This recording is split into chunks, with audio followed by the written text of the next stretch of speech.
How do you make your finance director the biggest advocate of your training investment?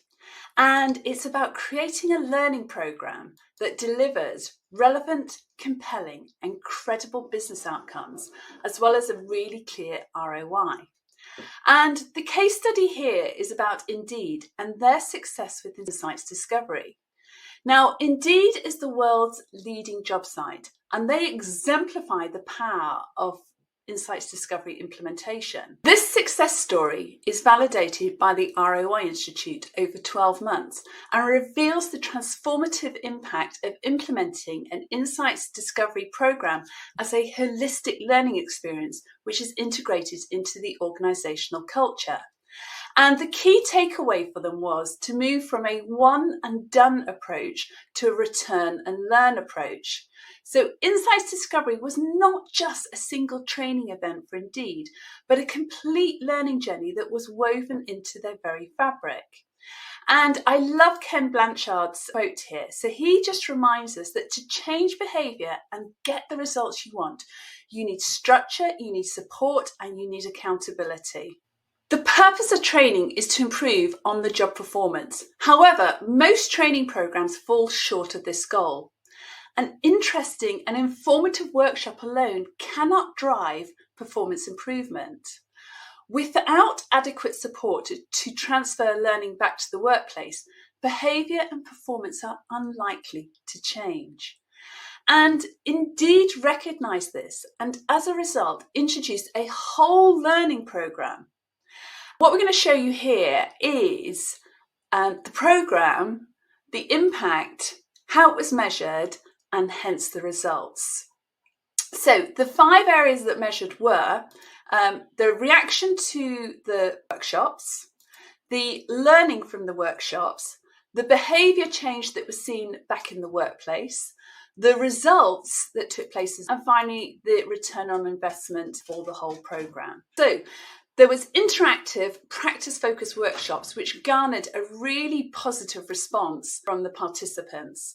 And they talked about having personal learnings, team learnings, and they really recognised the importance of the learning for them. Then what we had was the learnings. Now, because we had really clear objectives which led to tangible learning outcomes, it meant that delegates talked about, having greater self-awareness, being more adaptable in the workplace, and actually being in a stronger position to collaborate with colleagues both in their teams and across other teams. The third area that was measured was the behaviour, and the true test in translating learning into action is what training's all about. So Indeed's approach involved a blended learning path of self-led tasks, management support, as well as team activities. And this resulted in behaviour changes, not only for individuals, but within teams, but also at the leadership level.